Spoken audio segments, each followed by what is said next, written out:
மாரடைப்பு வராமல் தடுப்பது எப்படி? நம்மளுக்கு என்ன தேவையோ அதை மட்டும் எடுத்துக்கிறோம், மிட்டதுக்கப்புறம் வேணாம் அப்படின்னு நம்ம மனசே சொல்லிடும். இதை நம்ம எப்படி மாற்றணும் அப்படின்னா, பயிற்சி தான் நம்மளுக்கு முக்கியமான ஒரு விஷயம். மன அழுத்தம் ஏற்பட்டுச்சு அப்படின்னாவே மாரடைப்பு வர்றதுக்கு உண்டான காரணத்தை நம்ம உடனே தெரிஞ்சுக்கலாம்.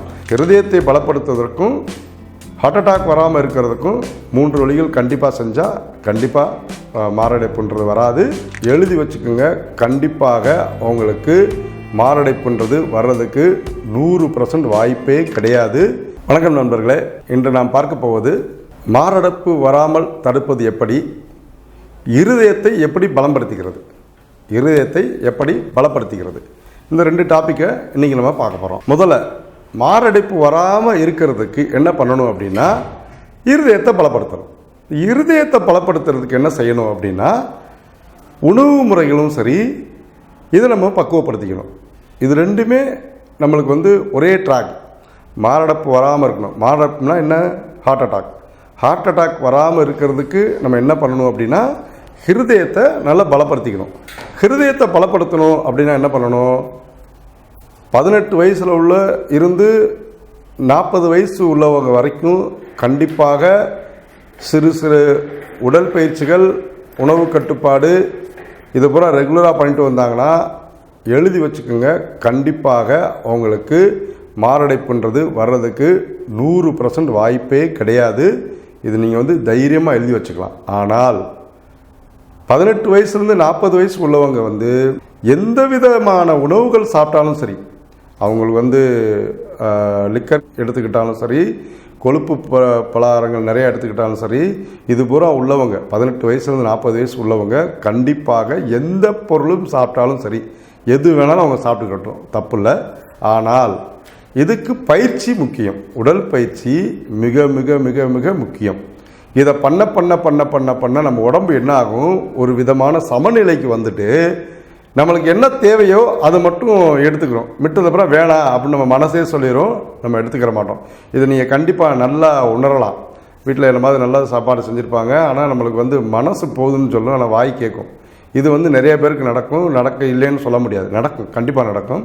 அது மட்டுமே முதல் நோக்கம் இல்லாமல் பயிற்சி, உடலுக்கு தேவையான இரத்த ஓட்டத்தை சீர்படுத்தக்கூடிய பயிற்சிகள், நடைப்பயிற்சி, மெல்லோட்டம், யோகா, ஜிம்முக்கு போகிறது, இது பூராமே பயிற்சி பண்ணிக்கிட்டே இருக்கணும். இதில் பெரிய முக்கியமான விஷயம் என்ன அப்படின்னா, ஒரு காலேஜ் முடித்து வர்ற பசங்க, கல்யாணத்துக்கு ஆயத்தமாக இருக்க பசங்க 4 மணி அலாரம் வச்சு எந்திரிச்சு எல்லாம் ஜிம்முக்கெலாம் போய் உடம்பு நல்லா ஃபிட்டாக வச்சுருப்பாங்க. ஸோ மேரேஜ் ஆயிடுச்சு அப்படின்னா அவ்வளோதான். அதுக்கப்புறம் அவங்க அதையே சுத்தமாக டோட்டலாக மறந்து இல்லாத பழக்கத்தை பூராமே அவங்க கொண்டு வச்சுக்கிற உடைய வாய்ப்பு ஹியூமனில் நேச்சுரலாகவே இருக்குது. மனித தத்துவத்தில் எல்லாமே நேச்சுரலாகவே இருக்குது. இதை நம்ம எப்படி மாற்றணும் அப்படின்னா, பயிற்சி தான் நம்மளுக்கு முக்கியமான ஒரு விஷயம். உடல் பயிற்சி எவ்வளோக்கு எவ்வளோ நம்ம உடல் பயிற்சி செய்கிறோமோ அவ்வளோக்கு எவ்வளோ நம்முடைய ஹிருதயத்தை பலப்படுத்துறதுக்கு மிகவும் உறுதியாக இருக்கும். மினிமம் முடியாட்டி ஒரு 20 நிமிஷம் வாக்கிங் நடந்தாவது வந்துடணும், நடப்பயிற்சியாவது பண்ணிடணும். அப்புறம் ஜிம்முக்கு போகிறது. இதில் தான் நான் மெயினாக சொல்கிற காரணம் என்னென்னா, 18 வயசுலேருந்து 40 வயசு வரைக்கும் எல்லா பேருமே இந்த உடம்பை கட்டுக்குலையாமல் நல்லா ரெகுலர் படுத்தி வச்சுக்கிட்டீங்க அப்படின்னா ஆட்டோமேட்டிக்காகவே உங்களுக்கு அந்த நாளங்கள்லாம் அடப்புத்தன்மை இல்லாமல் மாரடைப்பு, அதாவது ஹார்ட் அட்டாக்ன்றது வர்றதுக்கு உண்டான வாய்ப்புகளை குறைச்சிரும். இது மட்டும் சரியாயிருமா, இருதயம் பலப்படுத்திடுமா அப்படின்னா இல்லை. மனக்கவலை இருக்கக்கூடாது, சந்தோஷமாக இருக்கணும். இது பூராமே இருதயத்தை பாதுகாக்கக்கூடிய தன்மை இது 3க்குமே இருக்குது. எப்பயுமே சந்தோஷமாக சிரிச்சுக்கிட்டே இருக்கணும், ரொம்ப கோவப்படக்கூடாது, ரொம்ப ஒரு மாதிரி தொய்வாக இருக்கா எங்கேயாவது வெளியே போய்க்கணும்.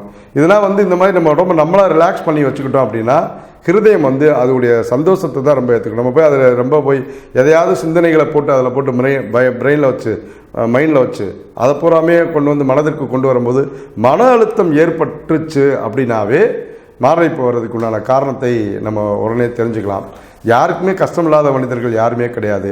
இருந்தாலும் மன உளைச்சல் வராமல் இருக்கிறதுக்கும் சரி, உடல் உழைப்பு அதை எப்படி பயன்படுத்திக்கிட்டு இருக்கணும் சரி, இது ரெண்டுமே மாரடைப்பு வராமல், அதாவது ஹார்ட் அட்டாக் வராமல் இருக்கிறதுக்கு முதல் காரணம் இது ரெண்டும் தான்.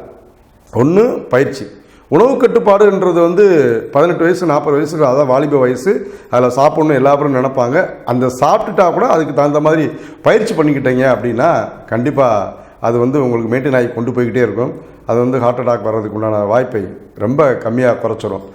இது மட்டுமே ஒரு பக்கம் இருக்கா, 40 வயசுலேருந்து 60 வயசுக்குள்ளவங்களுக்கு மாரடைப்பு ஹார்ட் அட்டாக் வராமல் இருக்கிறதுக்கு என்ன பண்ணணும் அப்படின்னா, கண்டிப்பாக வந்து அவங்க ரொம்ப சந்தோஷமாக இருக்கணும்.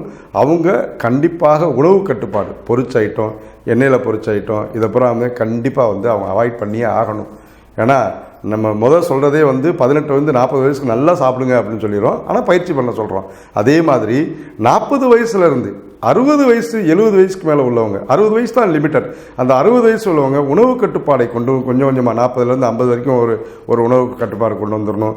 அப்புறம் ஒரு வேளைக்கு சாப்பிட்றது, சிலவங்க காலையில் மதியம் நைட்டு 3 நேரமே நான்வெஜ் சாப்பிடுவாங்க, புரதப்பொழுதுகள் நிறையா சேர்த்துக்குவாங்க.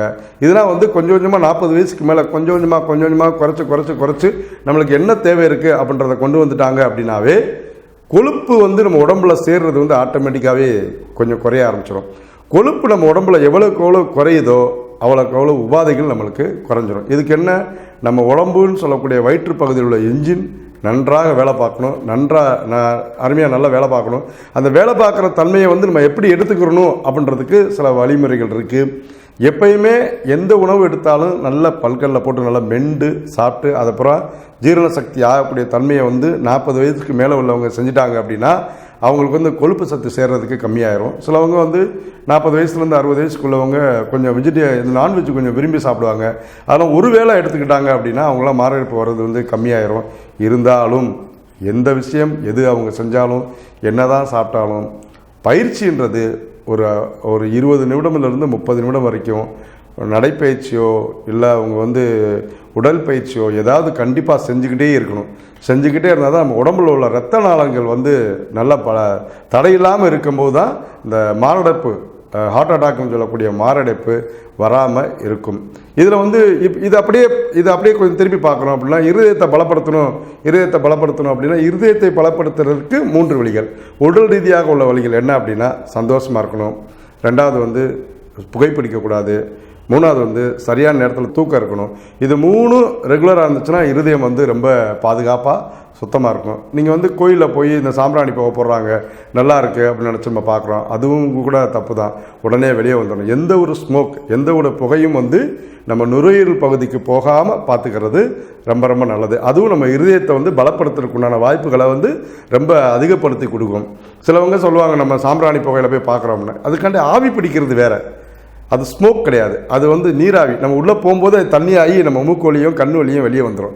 அதனால் ஆவி பிடிக்கிறதுலாம் பண்ணலாம்.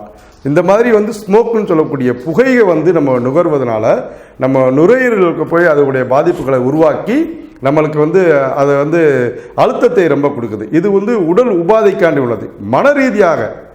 மன ரீதியாக ஒருத்தவங்க வந்து ஒரு மாதிரி ரொம்ப தொய்வான இருக்குது அப்படின்னா அதை மாற்றுறதுக்கு உண்டான என்ன வழிகளோ அதை பார்க்கணும்.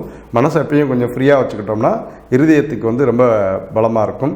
அது போக இல்லாமல் அடிக்கடி இது சாப்பிடுங்க, வெள்ளரிக்காய் சாப்பிடுங்க, தண்ணி சத்து உள்ளது நிறையா சாப்பிடுங்க, தர்பூசணி பழம் சாப்பிடுங்க, ஆரஞ்சு ஜூஸ் சாப்பிடுங்க. இந்த மாதிரிலாம் நிறைய சாப்பிட்டுக்கிட்டு வந்தீங்க அப்படின்னா உடலில் உள்ள ரத்த ஓட்டத்தை சீர்படுத்தும். இளநீர் சாப்பிட்லாம், பதநீர் சாப்பிட்லாம். இது மாதிரி உள்ள வாட்டர், அதாவது திரவப் பொருளாக உள்ளது அடிக்கடி நம்ம சேர்த்துட்டு வந்தோம் அப்படின்னா உணவு குடல் அப்புறம் அந்த குடலில் உள்ள கழிவுகளை வெளியேற்றினாவே நம்ம வந்து இருதயம் வந்து ரொம்ப பலமாக ஆகிரும். இது மட்டுமே இல்லாமல் இருதயத்துக்கு தேவையான எவ்வளோ பெரிய தொய்வுத்தன்மை வந்தாலும் அதை ஈஸியாக எடுத்துகிட்டு இது ஒன்றும் இல்லை செய்யாது, நம்மளுக்கு இது ஒன்றும் பண்ணாது அப்படின்னு நினச்சி வந்துட்டோம்னா சரியாகும். இது பூராமே நம்முடைய மனது கட்டுப்பாட்டில் தான் இருக்குது. இருந்தாலும் இருதயத்தை பலப்படுத்துவதற்கும் ஹார்ட் அட்டாக் வராமல் இருக்கிறதுக்கும் 3 வழிகள் கண்டிப்பாக செஞ்சால் கண்டிப்பாக மாரடைப்புன்றது வராது. இருதயத்தையும் பலப்படுத்திக்கலாம். 1, புகைப்பிடித்தல் கூடாது, மது அருந்தல் கூடாது, அதிகமான நான்வெஜ் அதாவது அசைவ இதை வந்து நிறைய சாப்பிடக்கூடாது, புரதப் பொருட்கள் அது வந்து கொஞ்சம் குறைச்சி சாப்பிட்டுக்கணும், சந்தோஷமாக இருக்கணும். இந்த 5ஐயும் நம்ம வந்து ஒரே கலவையாக செஞ்சுட்டு வந்தோம் அப்படின்னா இருதயத்தை பலப்படுத்துவது மட்டுமல்லாமல் மாரடைப்பு வராமல் காத்துக்கொள்வதற்கும் இது உறுதுணையாக இருக்கும். வாழ்வில் நலம் பெறுவோம். நன்றி, வணக்கம். உங்களுக்கு இந்த வீடியோ பிடிச்சிருந்தா தினபூமி எக்ஸ்க்ளூசிவ் சேனலை சப்ஸ்கிரைப் பண்ணுங்கள்.